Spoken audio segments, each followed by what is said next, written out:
एक छोटे से गांव में टुनटुनी नाम की एक चिड़िया अपनी बेटी बुलबुल के साथ रहती थी। टुनटुनी के पति का देहांत होने के बाद उस पर दुखों का पहाड़ टूट पड़ा। घर की सारी जिम्मेदारी टुनटुनी के कंधों पर ही आ गई। अपनी बेटी को पढ़ाने के लिए और घर का खर्च चलाने के लिए उसे कुछ न कुछ तो करना ही था, तो उसने दही बेचने का काम शुरू कर दिया। वो गांव भर में घूमकर दही बेचा करती थी। टुनटुनी सुबह से दही का मटका लेकर गांव भर में बेचने के लिए निकल पड़ती। दही ले लो, दही ताज़ा मीठा दही ले लो। टुनटुनी चिड़िया का दही बहुत ही मीठा और ताज़ा होता था। गांव के पक्षियों को उसका दही बहुत पसंद आता था। तुम्हारी दही इतनी स्वादिष्ट और मीठी होती है कि घर में सबको तुम्हारी दही खाने की लस्सी लग गई है। सभी चाहते ही कि रोज तुमसे ही दही लिया जाए। हाँ हाँ, क्यों नहीं दीदी, आप लोग खरीदेंगे तभी तो मेरी कमाई होगी। टुनटुनी जहाँ रहती थी वो घोंसला उसने कड़कनाथ सेठ से किराए पर लिया हुआ था। कड़कनाथ सेठ एक दुष्ट स्वभाव का कौवा था। वो टुनटुनी चिड़िया पर बुरी नजर रखता था। उसे परेशान करने के लिए बहाने से उसके घर पर आ जाता था। अरे टुनटुनी, क्या हाल चाल है? इस महीने का किराया लेने आया हूँ। सेठ जी, मैं 2-3 दिन में किराया दे दूंगी। बच्ची की स्कूल की फीस भरनी थी, इसलिए थोड़ी देर हो गई।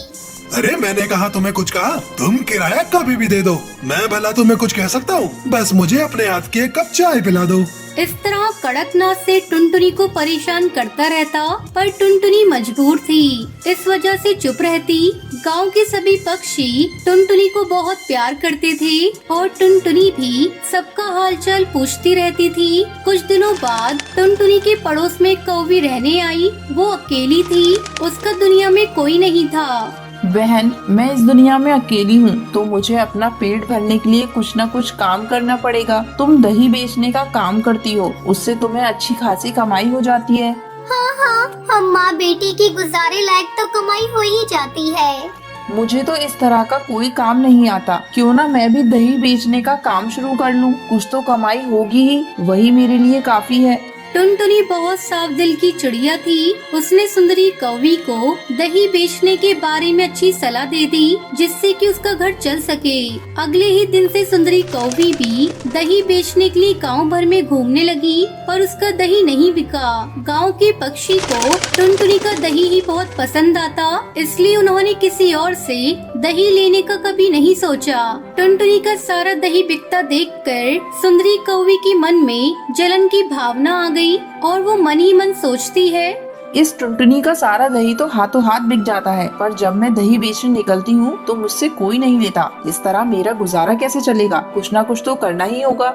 सुंदरी कौवी ने भी कड़कनाथ सेठ से ही घोंसला किराए पर लिया हुआ था। एक दिन कड़कनाथ सेठ सुंदरी कौवी के घर आया और कड़कनाथ सेठ सुंदरी कौवी के दिमाग में गलत काम करने की सलाह भर जाता है।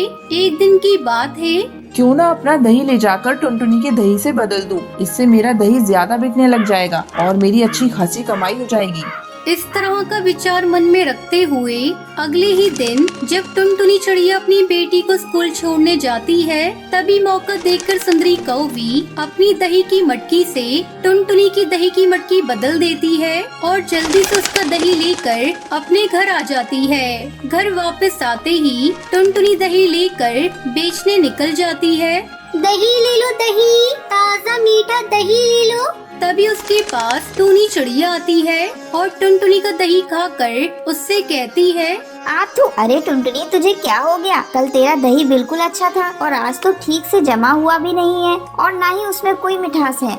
टुनटुनी चिड़िया जहाँ जहाँ भी दही बेच कर आई, सभी जगह से उसे दही में शिकायत मिली और आज के दिन उसका दही बिका भी नहीं। टुनटुनी चिड़िया निराश होकर घर वापस आ जाती है। समझ नहीं आ रहा है क्या हुआ। मैं तो हर रोज की तरह दही अच्छे से जमाती हूँ, लेकिन गांव वालों को पसंद क्यों नहीं आ रहा। उधर सुंदरी कौवी का दही बिकना शुरू हो गया। इस तरह से उसका काम अच्छा चलने लगा और उसकी अच्छी खासी कमाई होने लगी। सुंदरी कौवी मन ही मन बहुत खुश थी। ये तो बहुत अच्छा आइडिया लगाया मैंने। देखो, मेरा सारा दही बिक गया। कुछ दिन इसी तरह चलता रहा और सुंदरी कौवी का दही बिकता रहा। टुनटुनी चिड़िया ये सब देखकर बहुत हैरान होती है। मेरा दही तो बिक नहीं रहा और गांव में जाता है। आखिर माजरा क्या है? कहीं इसमें सुंदरी कौवी का हाथ तो नहीं?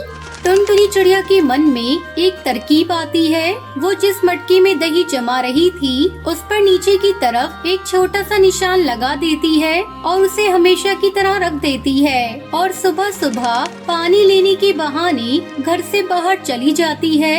तभी सुंदरी कौवी मौका देखकर उसकी दही मटकी अपनी बासी दही से बदल देती है। टुनटुनी चिड़िया चीनी लेने के बहाने सुंदरी कौवी के घर जाती ताकि वो मटकी चेक कर सके। टुनटुनी को जिस बात का शक था वो सही निकला। वो निशान लगी हुई टुनटुनी की दही की मटकी सुंदरी कौवी के घर में थी। टुनटुनी को सारी बात समझ आ गई। तभी सुंदरी कौवी चीनी लेकर वहाँ आ जाती है। लो बहन चीनी। टुनटुनी चीनी लेकर चुपचाप वहाँ से निकल जाती है और सोचती है, सुंदरी कौवी से चोरी की बात कही तो वो कभी भी नहीं मानेगी, इसलिए उसे रंगे हाथों पकड़ना होगा। अगले दिन टुनटुनी चिड़िया अपने आस पड़ोस के कुछ पक्षी को इकट्ठा करके उन्हें सारी बात बताती है और उनसे कहती है, टूनी बहन, मेरे साथ छुपकर सुंदरी को रंगे हाथों पकड़ना होगा। हाँ हाँ टुनटुनी बहन, हम तो तुम्हें कब से जानते हैं। तुम्हारे दही में तो आज तक कोई शिकायत नहीं आई थी। हम लोग भी बड़े हैरान थे कि ये सब हो कैसे रहा है। तुम चिंता मत करो, हम तुम्हारी पूरी मदद करने को तैयार हैं। सभी पक्षी टुनटुनी की बात मान लेते हैं और सुबह उसके घर के पीछे छुपकर खड़े हो जाते हैं। सुंदरी कौवी जैसे ही टुनटुनी की मटकी चुरा कर उसके घर से निकल रही थी तभी सभी पक्षी उसे पकड़ लेते हैं। वाह सुंदरी कौवी, तुम तो बहुत चालाक और चोर निकली। चुपचाप अपने पड़ोसी के घर में घुसकर चोरी कर रही हो। तुम्हें शर्म नहीं आई? टुनटुनी ने तुम्हारी कितनी मदद की थी। सब पक्षी को इस तरह देख सुंदरी के हाथ से मटकी गिर जाती है। वो घबराकर बोलती है, मुझे माफ कर दीजिए, मुझसे बहुत बड़ी गलती हो गई। सुंदरी, तुम्हें इस घटिया हरकत की माफी नहीं मिल सकती। तुम इस गांव में रहने लायक नहीं हो। तुम यदि यहाँ रही तो आज नहीं तो कल फिर किसी और के साथ ऐसा करोगी।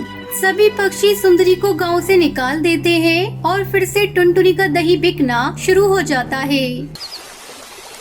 बबली कबूतरी की 2 बहुएं थी, बड़ी अमीर तो छोटी गरीब। बड़ी बहू को अपनी अमीरी पर बहुत घमंड था, इसलिए बबली ने दूसरी बहू किसी गरीब घर से लाने की सोची। अरे टुनटुनी बेटिया, जरा एक गिलास पानी तो लाना। जी माँ जी, अभी लाई। छोटी बहू किचन से पानी के साथ मिठाई भी ले आती है। अरे ये मीठा क्यों बहू? मुझे तो सिर्फ पानी पीना था।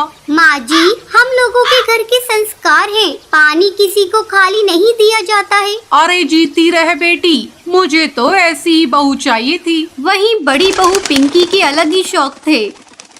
माँ जी, ये कपड़े रखे हैं, अभी ड्राई क्लीन करने वाला आएगा तो उसे दे देना। वो क्या है ना, दाग लग गए हैं। दीदी लाओ ना, मैं हाथ से धो दूंगी, दाग निकल जाएंगी। आखिर नौकरों वाले काम में ही तुम्हारा मन लगता है ना? रहने दो, मैं नहीं देती किसी को भी हाथ में अपने कपड़े। कितने कीमती हैं पता है? मेरी मम्मी ने दिए थे। जितने की तुम्हारी 4 साड़ी हैं, मेरी 1 है। सास को बड़ी का व्यवहार बहुत खराब लगता है, लेकिन वो घर पर कलेश करना नहीं चाहती थी, इसलिए शांत हो जाती है। रहने दीजिए ना माँ जी, मन छोटा मत करिए। सही तो बोल रही थी दीदी, इनकी साड़ी के आगे मेरी साड़ियाँ तो कुछ नहीं है। अरे कैसी बात करती हो बहू, ये लो मेरी अलमारी की चाबी। आज से जितनी भी साड़ी पहननी हो यहाँ से लेकर पहन लेना। छोटी मुस्कुराती है और सास को कहती है, माँ जी, मुझे इतना शौक ही नहीं है घूमने फिरने का, और घर में रहकर क्या करना है इतनी हैवी साड़ी पहनकर। सास समझ जाती है कि टुनटुनी को किसी भी चीज का लालच नहीं है, लेकिन बड़ी बहू के व्यवहार से वो भी दुखी रहती है। खाने की टेबल पर ये क्या है? रोज रोज भिखारियों वाला खाना कौन बनाता है? थोड़ा तो डाइट का ख्याल रखा करो। अरे वो सबके लिए खाना बनाती है, किसी को कुछ और खाना हो तो किचन में ताला नहीं है, बना सकता है। उफ, ओ माँ जी, ये क्या बात हुई? नौकर चाकर थे हम लोगों के घर में। अच्छा दीदी, खाना बनाने के लिए भी? हाँ जी, 1 गिलास पानी भी नहीं लेते थे हम लोग। वाह दीदी, क्या बात है, फिर तो खूब पढ़ी लिखी होंगी आप। अरे 12वीं पास है, तेरी तरह डबल MA नहीं किया है। 12th पास पर इंग्लिश मीडियम से। अंग्रेजी मीडियम का 12वीं और हिंदी मीडियम का डबल MA एक ही बात होती है। अरे कैसी बात कर रही हो दीदी? 12वीं के ज्ञान और MA के ज्ञान में जमीन आसमान का अंतर होता है। अंग्रेजी सिर्फ एक भाषा है। हाँ तो क्या बोल रही हो तुम कि मैं गंवार हूँ? अरे गंवार होते हुए भी तुमसे ज्यादा अकल है मेरे पास। बड़ी बहू बड़बड़ करती हुई अपने घोंसले में चली जाती है, जिसके बाद बड़ा बेटा कहता है, क्या माँ, क्यों तुम लोग उसके पीछे पड़े रहते हो? पहले तुम अकेली थी, अब छोटी बहू भी तुम्हारे साथ। अरे भैया कैसी बात बोल रहे हो? माँ और मेरी बीवी के लिए। अब घर में आए दिन कलेश होने लगता है, जो छोटी बहू को बिल्कुल अच्छा नहीं लगता। माँ जी, आप क्यों कुछ बोलती हैं? जब मुझे काम करने में कोई दिक्कत नहीं है तो। ये तो ठीक है बहू, लेकिन बड़ी बहू को ये समझना होगा ना कि उसका मायका नहीं है, यहाँ उसे बहू के जैसा ही रहना है। लेकिन पैसों की मारी जिठानी कहाँ ये समझने वाली थी। आज मेरे मम्मी पापा आ रहे हैं तो प्लीज आप लोग कुछ अच्छा बना लेना। जी दीदी, क्या पसंद करते हैं वो लोग खाने में? अरे बेटा, वो लोग तो बड़े लोग हैं, घर का खाना कहाँ खाते होंगे। बड़ी बहू एक काम कर, मैं तुम्हें 5 स्टार होटल का नंबर भेज रही हूँ, खाना मंगवा लेना, और हाँ थोड़ा ज्यादा ही मंगवाना। वो क्या है ना, हम लोग भी देखें पैसे वाले लोग कैसा खाना खाते हैं। क्यों नहीं, क्यों नहीं। हाँ दीदी, एक बार मैं देख लूंगी तो आगे से मैं भी बना दिया करूंगी। अभी तो आप ऑर्डर कर ही दें। बड़ी बिचारी 10,000 रुपए का खाना ऑर्डर करती है, और जब माँ बाप आते हैं तो अरे मेरी बेटी कैसी है? नमस्ते, आप सभी को नमस्ते। आंटी जी, मैं पानी लेकर आती हूँ, घड़े का ठंडा ठंडा। अरे नहीं नहीं, रहने दो, मेरे घर में घड़े वड़े का पानी नहीं चलता। अरे नहीं नहीं, हमने बाहर का पानी पीना छोड़ दिया है। ले आओ बेटा, और हाँ जरा अदरक कूट कर चाय बनाकर भी ले आना। बेटा वो सरसों के तेल में आलू के पकोड़े भी तल लेना, और मिर्ची की चटनी। छोटी जाती है और सारा खाना बनाकर ले आती है। बड़ी के माता पिता खूब चाव से खाते हैं और चले जाते हैं। वाह बहू वाह, क्या पकोड़े बनाए हैं, और चटनी, वाह मजा आ गया बेटा।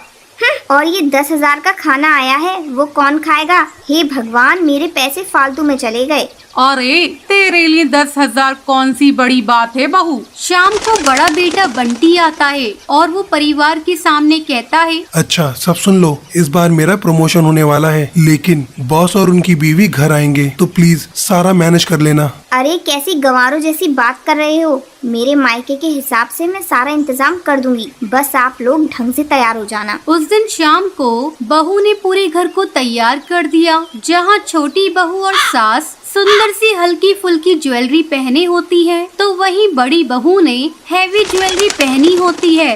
वो लोग आ गए हैं। अरे तुमको मैंने कहा था ना कि बॉस आ रहे हैं, और फिर तुम कहाँ के लिए तैयार हो गई? कहाँ के लिए मतलब? आपके बॉस के आने के लिए तो। तभी छोटी बहू और माँ को देखकर बड़े बेटे के चेहरे पर मुस्कान आ जाती है। माँ तुम और भाभी आगे रहना। तभी बॉस आते हैं। बॉस की बीवी छोटी बहू को कहती है, बहुत दिनों बाद हम लोग किसी के घर पर खाने आए हैं। वैसे आपकी ज्वेलरी बहुत सुंदर है। जी शुक्रिया, आइए अंदर आइए।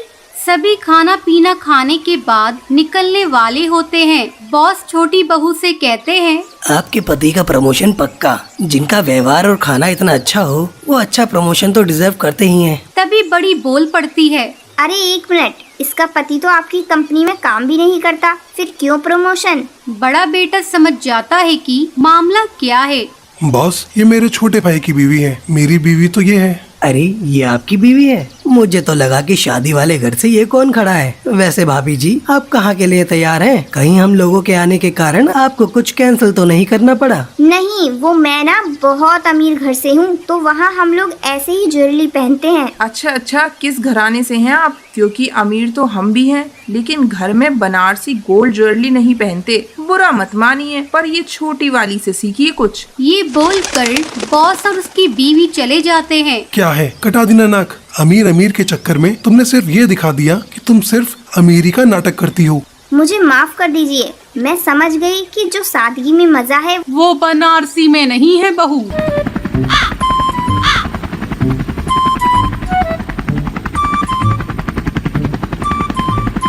सुंदरवन गांव की जंगल में टुनटुनी नाम की एक चिड़िया रहती थी। एक दिन वो अपने घोंसले के बाहर बैठकर ठंडी हवा का आनंद ले रही थी। तभी वहाँ एक मॉडर्न चिड़िया आती है। उसके साथ उसकी 2 और सहेलियाँ थीं। वो सभी एक हवाई मोटर से आई थी। मॉडर्न चिड़िया की आंखों पर मॉडर्न स्टाइल के चश्मे चढ़े थे। वो टुनटुनी चिड़िया से कहती है, अरे ओ चिड़िया, यहाँ कहीं ठंडा पानी पीने को मिलेगा? बहुत जोरों से प्यास लगी है, गला सूख रहा है। मेरा नाम टुनटुनी चिड़िया है, बता देती हूँ। आगे से मुझे चिड़िया विड़िया मत बोलना, और यहाँ कहीं तुम्हें ठंडा पानी नहीं मिलेगा। रुको, मैं तुम्हें अपने घड़े का ठंडा पानी पिलाती हूँ। ऐसा कहकर टुनटुनी चिड़िया घर के अंदर पानी लेने चली जाती है। ओहो, यहाँ बहुत ज्यादा गर्मी है, जल्दी कोई होटल मिल जाता तो बहुत अच्छा होता। तभी टुनटुनी चिड़िया पानी लेकर आ जाती है। ये लो मैम साहब, ठंडा ठंडा पानी। टूनी चिड़िया पानी लेकर जैसे ही पीती है, अरे ये पानी तो बिल्कुल भी ठंडा नहीं है। क्या तुम्हारे यहाँ फ्रिज नहीं है? फ्रिज? ये किस बला का नाम है? मेरे यहाँ कोई फ्रिज व्रिज नहीं है। मेरे यहाँ तो घड़े में ही पानी ठंडा करते हैं। पीना है तो पियो, नहीं तो जाओ यहाँ से। मेरे पास तुम्हारे लिए फालतू टाइम नहीं है। अरे रे रे, नाराज क्यों होती हो टुनटुनी चिड़िया? मैं ये पानी पी लेती हूँ। थोड़ा पानी और ला कर दे दो, मेरी सहेलियाँ भी प्यासी है। टुनटुनी चिड़िया सभी को पानी पिलाती है।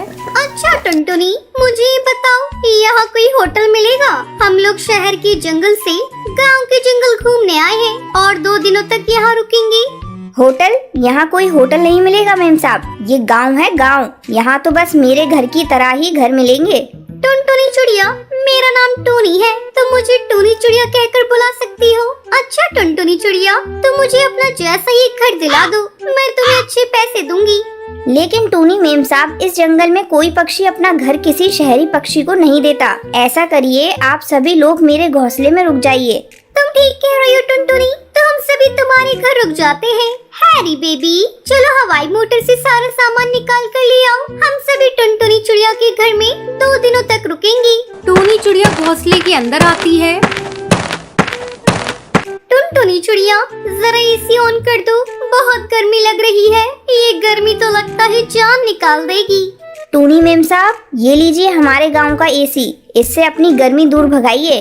टुनटुनी चिड़िया सभी को एक एक पंखा देती है। टूनी आश्चर्य से उस पंखे को देख रही थी और मन ही मन सोच रही थी, ये गांव के पक्षी कितने भोले भाले होते हैं। इन्हें तो शहर की मॉडर्न जिंदगी के बारे में कुछ भी नहीं पता। शाम को टुनटुनी चिड़िया अपने हाथों से चाय बनाकर उन सभी को पिलाती है। ये लीजिए मेम साहब, मेरे हाथों की बनी गुड़ की चाय। गांव में हम सभी पक्षी गुड़ की ही चाय पीते हैं। वाह टुनटुनी चिड़िया, तेरे हाथ की बनी हुई चाय का तो कोई जवाब ही नहीं, बहुत ही स्वादिष्ट है। फिर टुनटुनी चिड़िया सभी को ले जाकर गांव का जंगल घुमाती है। इस तरह टुनटुनी चिड़िया की दोस्ती टूनी चिड़िया से हो जाती है। अच्छा टुनटुनी चिड़िया, मैं सोच रही हूँ क्यों ना मैं तुम्हें भी अपने साथ शहर के जंगल ले चलूं। क्या तुम मेरे साथ शहर के जंगल चलोगी? ना बाबा ना, मैं शहर के जंगल नहीं चलूंगी। मैंने सुना है शहर के जंगल में बहुत सी हवाई मोटर चलती हैं। कहीं मैं उन मोटर के बीच आ गई तो? तभी टूनी चिड़िया की सहेली सुंदरी कौवी कहती है, अरे टुनटुनी चिड़िया, तुम बेकार में डर रही हो। अपने इस छोटे से गांव के जंगल से निकलकर शहर के जंगल को देखोगी तो समझ में आ जाएगा कि ये जमाना कितने आगे चला गया है। सबके बहुत समझाने पर टुनटुनी चिड़िया शहर के जंगल जाने को तैयार हो जाती है। फिर टुनटुनी चिड़िया टूनी के हवाई मोटर में बैठकर शहर के जंगल आ जाती है। टूनी चिड़िया के घर की सजावट देखकर टुनटुनी चिड़िया की आंखें फटी की फटी रह जाती हैं। अगले दिन टूनी चिड़िया से पूरे शहर का जंगल घुमाती है। शहर की चकाचौंध देखकर टुनटुनी चिड़िया फैसला करती है कि अब वो गांव के जंगल नहीं जाएगी, वो शहर के जंगल में ही रहकर कोई काम धंधा करेगी। वो टूनी चिड़िया से कहती है, टूनी मेम साहब, मुझे भी कोई काम धंधा दिला दो। मैं भी आपकी तरह शहर की मॉडर्न चिड़िया बनना चाहती हूँ। मुझे ये शहर का जंगल इतना पसंद आ गया है कि मैं अब गांव के जंगल जाना नहीं चाहती। टूनी चिड़िया उसे अपनी कंपनी के किचन में खाना पकाने की जॉब दे देती है। फिर टुनटुनी चिड़िया खुशी खुशी शहर के जंगल में रहने लगती है।